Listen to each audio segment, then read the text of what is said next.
Assalamualaikum warahmatullahi wabarakatuh. Apa kabar sahabat-sahabat semuanya? Salam literasi. Semoga sahabat-sahabat dalam keadaan sehat walafiat.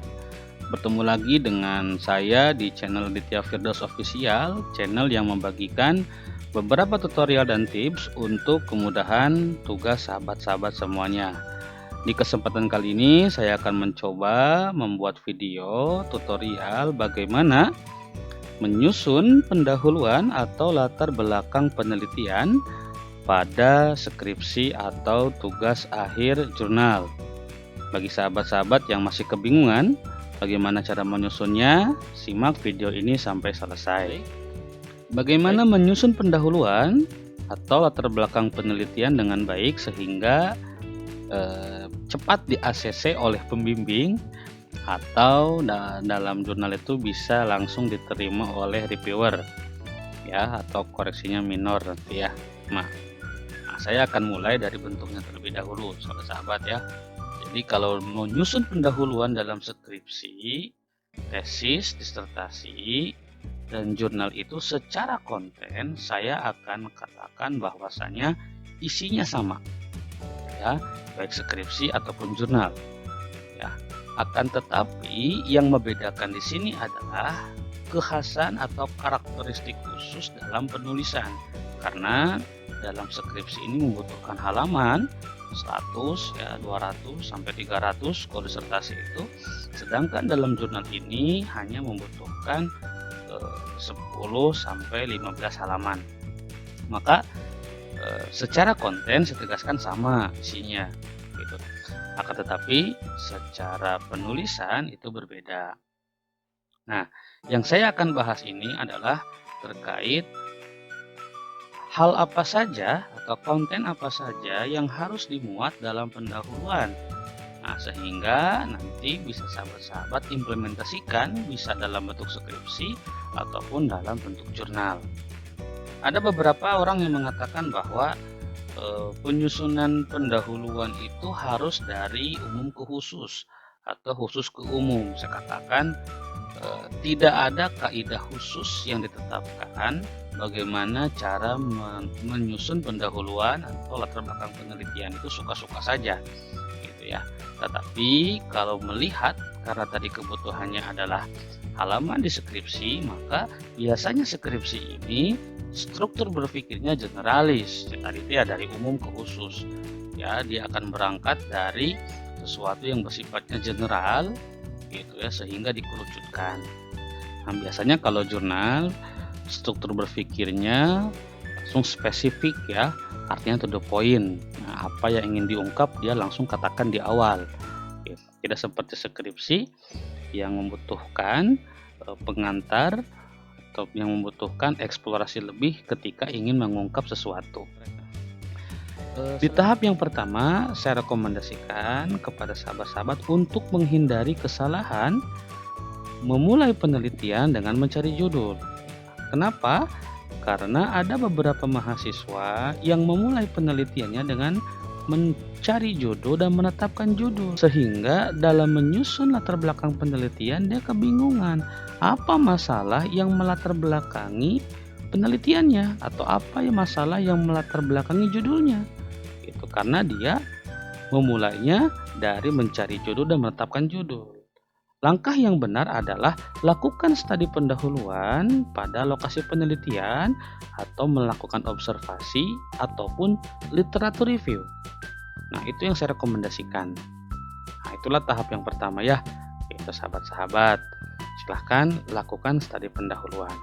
Setelah melakukan studi pendahuluan, tentunya sahabat akan bertanya, sebetulnya apa yang harus saya cari ketika studi pendahuluan? Ya, atau apa yang harus saya cari ketika melakukan literatur review atau observasi? Yang harus sahabat-sahabat temukan adalah mencari fenomena atau masalah.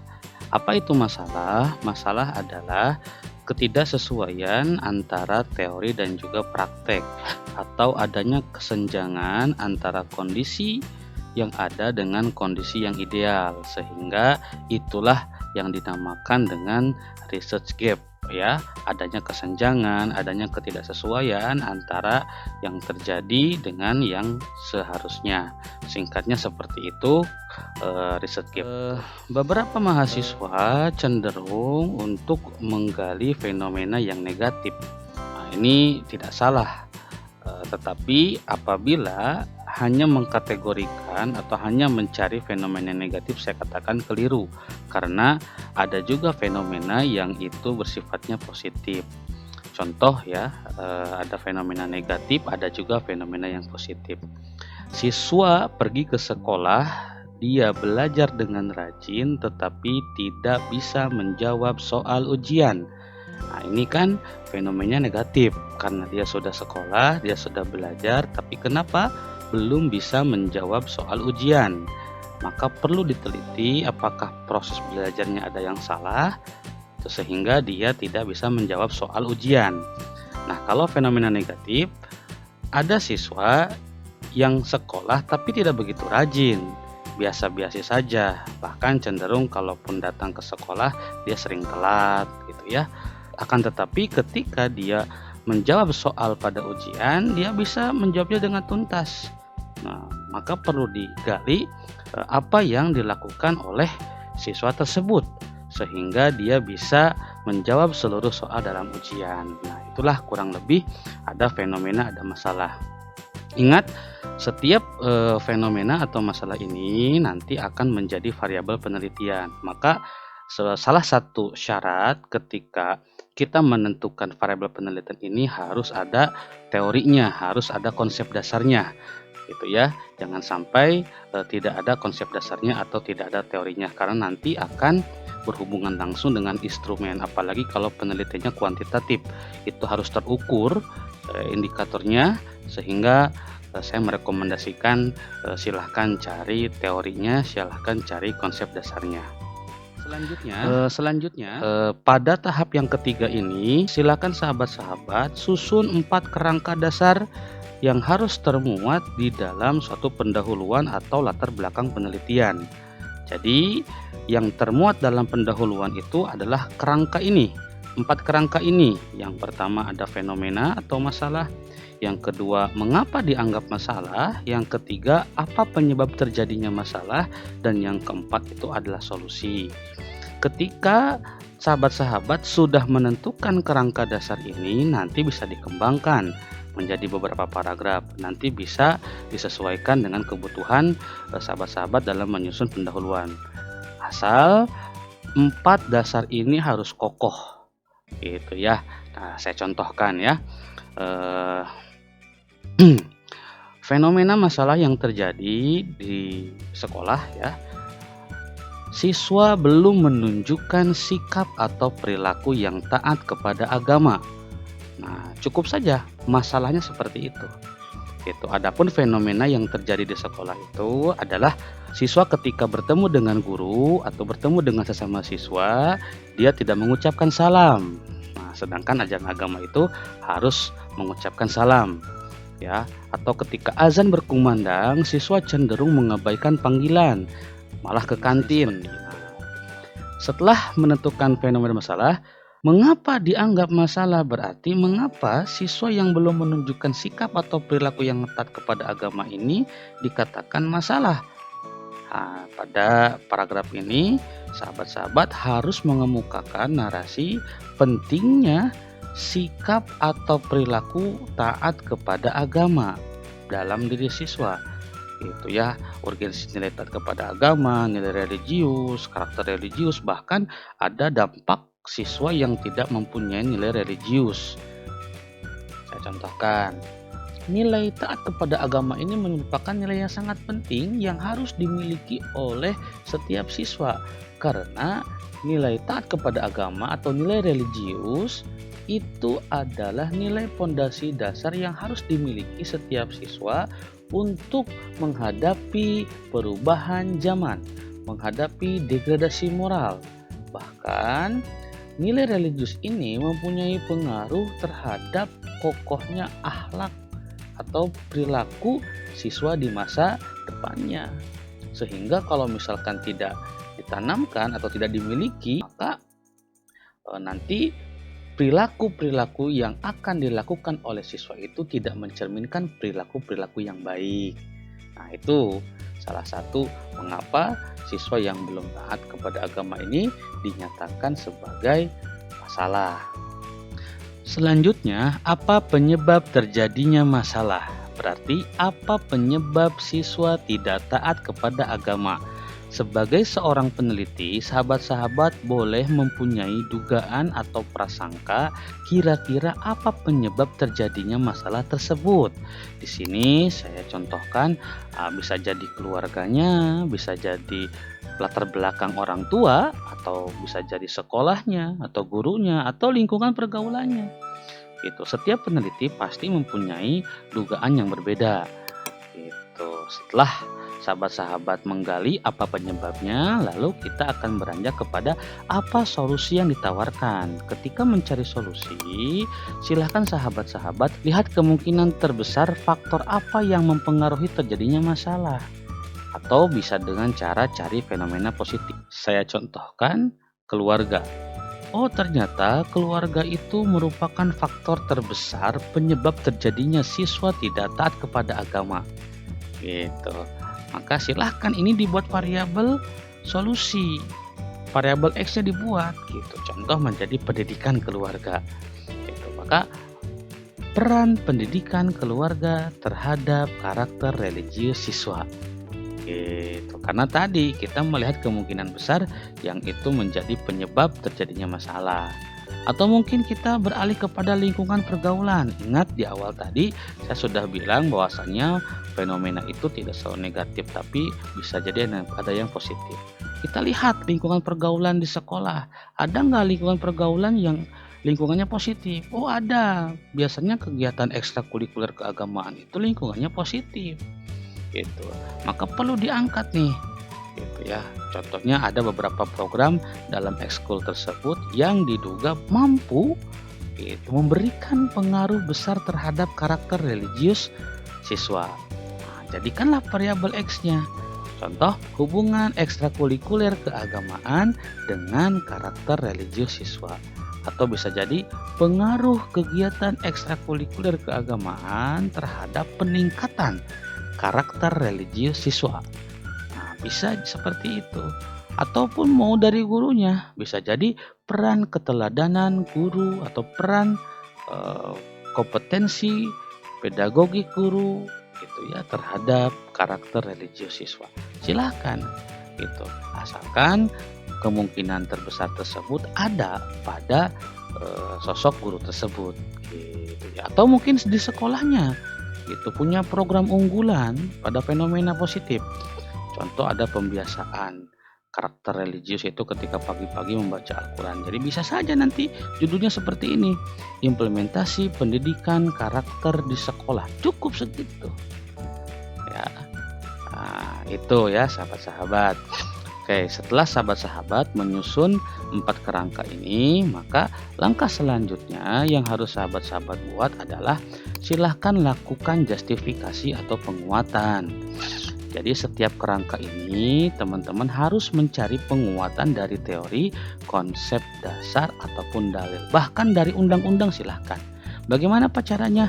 Lihat skripsi orang lain, tesis orang lain, disertasi orang lain yang itu variabelnya ada kesamaan. Atau lihat atau cari jurnal di Google Scholar. Caranya, buka googlescholar.com, masukkan keyword, lalu nanti akan keluar beberapa jurnal hasil penelitian yang sudah dipublikasi. Anda buka jurnalnya, Anda lihat isinya, lihat kesimpulannya, lihat abstraknya. Boleh nggak? Boleh. Anda kutip dari sana, tapi yang tidak boleh itu adalah mengcopy paste. Yang harus Anda lakukan adalah parafrase terlebih dahulu dengan bahasa sendiri, lalu masukkan sebagai penguat di setiap kerangka ini, baik di fenomena, baik di dalam urgensinya, atau di penyebabnya, ataupun di solusinya. Nanti saya contohkan dalam menyusunnya. Nah, silahkan sahabat-sahabat lakukan penguatan di setiap kerangka dasar ini, dan itu dikembangkan bisa menjadi 3 paragraf, 4 paragraf gitu. Maka terakhir yaitu susunlah sesuai kebutuhan. Silahkan susun sesuai kebutuhan. ya. Di sini saya mencoba untuk memberikan nomor di dalam setiap kerangka itu menjadi 4 nomor. Kerangka 1 masalah, kerangka kedua itu mengapa dianggap masalah, kerangka nomor 3 apa penyebab, kerangka nomor 4 itu adalah solusi. Susunannya ini hasil ijtihad saya, bisa kalau misalkan contoh di dalam menulis atau menyusun pendahuluan di tugas akhir. Ya, saya suka to the point saja.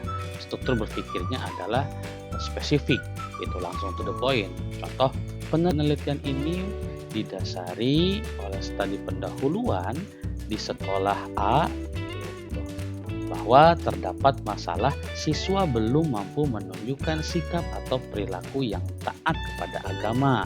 Dibuktikan dengan beberapa fenomena yang terjadi ketika siswa bertemu dengan guru, siswa bertemu dengan siswa tidak mengucapkan salam. Nah, itu ya indikator-indikatornya. Gitu. Lalu tambahkan penguatnya. Hal ini juga ditemukan oleh siapa? Fulan dalam penelitiannya di sekolah ini, bahwa memang juga banyak yang tidak menunjukkan perilaku sikap agama. Mungkin di sana fenomenanya berbeda, tetapi masalahnya sama. Gitu ya. Nah, itu contoh penguatan dalam masalah, atau mau penguatan di dalam pentingnya urgensi sikap taat kepada agama.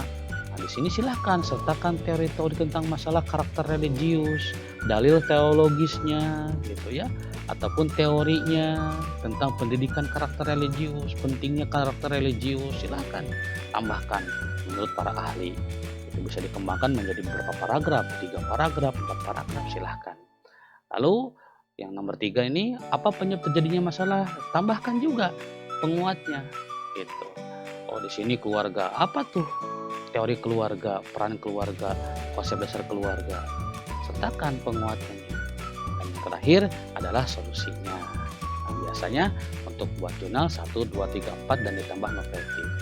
Atau dalam skripsi, nah kalau skripsi itu biasanya memulainya dari apa? Kondisi ideal. Contoh di sini kalau skripsi, nah saya contohkan di 2, 1, 2, 3, 4. Artinya saya akan mulai dari mana? Dari kondisi ideal pendidikan karakter religius dan pentingnya karakter religius harus dimiliki oleh siswa. Jadi siswa itu harus gini, siswa itu harus memiliki nilai A, B, C, D, nilai karakter religius apa. Nah, jadi siswa itu harus memiliki karakter religius sejak kapan? Nah, itu idealnya kan? Gitu. Lalu pentingnya karakter religius, nah, itu kan si ideal. Gitu. Lalu masuk kepada apa? Di sini urutannya nomor 1.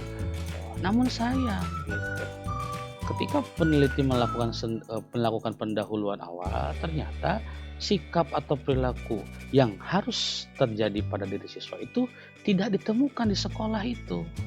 Nah, karena di sini itu yang ditunjukkan adalah sikapnya tidak taat kepada agama. Nah, itu bisa seperti itu caranya. Itu dibuktikan dengan indikator-indikatornya apa saja tadi. Nah, setelah itu kita kembali lagi ke nomor 2. Apa dampak siswa ketika tidak taat? Nah, kita pertajam di sini. Nanti dampaknya bisa berperilaku buruk, di masa depannya A, B, C, D. Dan ingat, ada penguatan juga. Gitu ya. Setelah itu ke nomor 3, penyebabnya apa, keempat solusinya apa.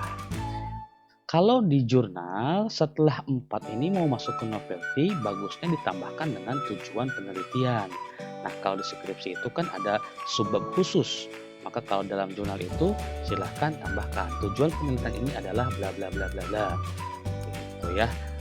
Selanjutnya untuk membuat novelty biasanya dilakukanlah state of the art atau hasil penelitian terdahulu. Biasanya seperti ini. Penelitian mengenai pendidikan karakter religius ini sudah banyak diteliti, diantaranya oleh Fulan yang meneliti tentang pendidikan karakter ini di sekolah ini, hasilnya ini. Yang dilakukan Fulana dengan metode ini, hasilnya ini. Nah, adapun perbedaan penelitian yang akan dilakukan oleh peneliti dan penelitian terdahulu terletak di bagian apa? Atau contoh kita fokusnya ke bagian apa? Nah, itulah yang menjadi kebaharuan atau novelty dalam penelitian kita. Gitu ya sahabat-sahabat. Saya kira itu saja ya, bagaimana cara menyusun pendahuluan yang baik, yang bisa cepat di-ACC oleh pembimbing atau bisa diterima oleh editor atau reviewer dalam satu jurnal. Saya disclaimer terlebih dahulu gitu ya, dengan thumbnail insya Allah pasti di ACC pembimbing. Jika mengikuti langkah ini lalu Anda sahabat-sahabat bimbingan lalu merevisi bimbingan lagi, insya Allah pasti di ACC gitu ya. Jika Anda suka dengan konten yang saya buat, silahkan klik tombol like, atau jika ada kekurangan dalam penyampaian saya boleh ditambahkan di komentar. Kalau ada pertanyaan, ingin request video tutorial, boleh tulis di kolom komentar. Jangan lupa juga untuk subscribe agar sahabat-sahabat tidak tertinggal dengan video-video terbaru dari saya.